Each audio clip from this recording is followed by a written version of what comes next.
వాళ్ళ ద్వారా వాళ్ళకి మేమే చెప్పేదే మంచి, మేము ఇక్కడే స్వార్థం చూపిస్తామనే భాషలో వాళ్ళకి చెప్పి వాళ్ళతో నేరాలు చేపించేసి ఆ నేరాలు ఇంకా ఎక్కువ చేపించేవాళ్ళు. అదే సిద్ధాంతం ఇప్పటికీ పాటిస్తున్నారు వాళ్ళు. ఒకడు ఎవడో ఊర్లో రౌడీ షీటరు కొంచెం ఉద్రేకపాలుడు ఉంటే అతన్ని ఈ సిద్ధాంతం రా అన్నా తమ్మి అనడం తీసుకెళ్లారు కేశాంతరం నుంచి. వాళ్ళ పెద్ద మిసైల్స్ తయారు చేసేలాగా చేసినారు.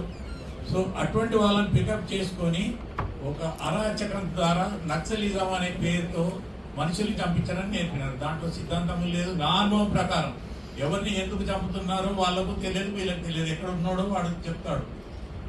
ఒక ఇన్సిడెంట్లో అంటే నేను స్ట్రేట్ ఫార్వర్డ్ వచ్చేస్తాను నా అనుభవాలకు. తర్వాత డోర్నకల్ అనేది అప్పుడు భాగల్పూర్లో పోల్చుకునే వాళ్ళు. అప్పుడు అంత రౌడీజం ఉండేది. సరే అది కూడా సరే. ఇది నేను కొట్టిన వాళ్ళకి పోలీసులో చేరినప్పుడు ఇంకా చెవులలో చీమ వస్తుంది. నేను కొడితేనే నువ్వు పోలీసు అయినవరు అని చెప్తారు వాళ్ళకు. తర్వాత ఇక వరంగల్ రావడం జరిగింది. వరంగల్ వచ్చేసరికి ఈ కొంచెం అంటే ఈ నక్సలిజం అనుకోండి, మార్క్సిజం అనుకోండి, ఏదన్నా అది వైలెంట్ గా మారడం మొదలుపెట్టింది.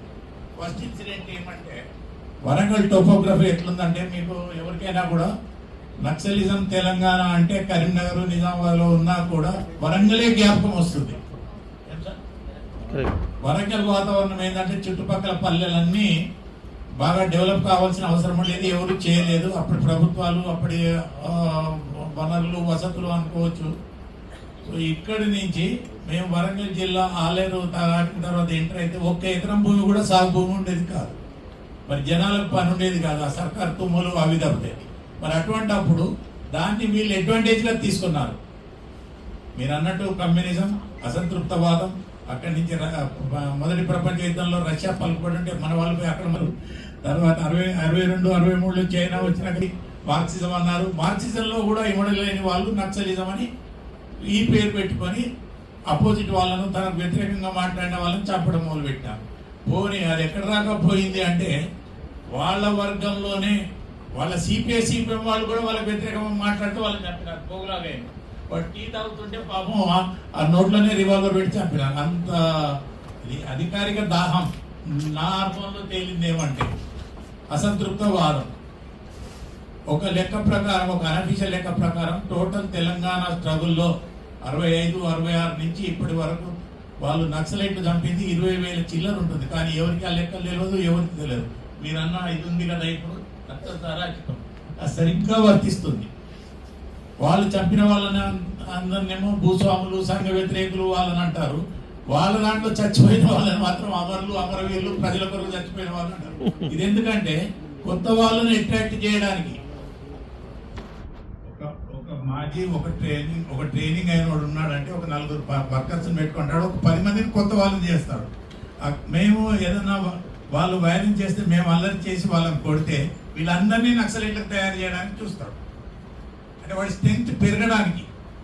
వాడికి ఏదో సిద్ధాంతాలు కాదు, అది కాదు. ఆ ఎగ్జాంపుల్ కూడా చెప్తాను. ఇక్కడ అమ్మాయిలు ఉన్నారు, వాళ్ళ బిడ్డ ఏం చేసిందో. సో ఇట్లా పెరిగిపోయినాక మీరు అన్నట్టు కొండపల్లి సీతారామయ్య గారు వీళ్ళు అప్పుడు ఆ కాజీపేట రైల్వే లైన్ దగ్గర మార్క్సిజం జిందాబాద్ అని అట్టలు పెట్టుకొని ఉండేవాళ్ళు. ఆయన వరవరరావు వీళ్ళు ఒకసారి అంటే వాళ్ళ మేధావులు ఎట్లా చెప్తారు, స్టూడెంట్స్ని ఎట్లా తయారు చేస్తారంటే ఒక లెక్చర్ ఎల్బీ కాలేజీలో ఇస్తున్నాడు. అంటే మేము పోయేసరికి లెక్చర్ ఇస్తున్నాడు, బయట ఏదో మైక్ పెట్టినట్టున్నారు, మాకు ఈయన వస్తుంది.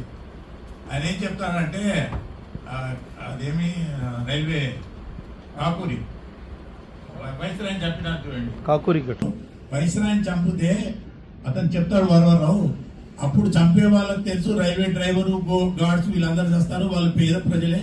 కానీ శత్రువుకు, డబ్బున్నవాడికి, అధికారం ఉన్నవాడికి సేవ చేసి చంపాలని ఆయన హితబోధ చేస్తున్నాడు. ఈ డిస్కస్ ఏంటంటే ప్రజలను రెచ్చగొడుతున్నాడు, స్టూడెంట్స్, అమ్మాయి స్టూడెంట్స్.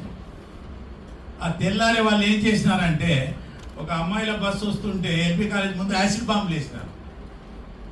మరి వీళ్ళందరూ అక్కడే ఉన్నారు, వీళ్ళు కాపాడొచ్చు కదా, కనీసం అమ్మాయిలన్నా కాపాడొచ్చు కదా. లేదు,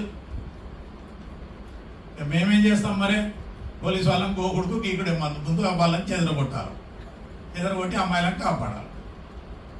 ఇట్లాంటి 1, 2 దరిద్రం ఆలోచనలు ఉన్న వాళ్ళు 10 మంది తయారు చేస్తున్నారు. 10 మంది తయారు చేస్తే 100 మంది వాళ్ళ సింపథైజర్లుగా మారుతున్నారు.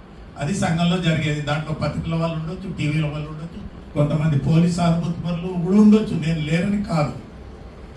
అటువంటి పరిస్థితుల్లో 1985లో ఈ కొండపల్లి సీతారామయ్య గారు వచ్చి జనగాంలో ఒక మీటింగ్ పెట్టినాడు. జనగాం దగ్గర పెంబర్తి వాళ్ళకు ఒక హాస్పిటల్ కూడా ఉండేది. వాళ్ళ మామిడి తోటలో మీటింగ్ పెట్టినాడు మార్చిలో.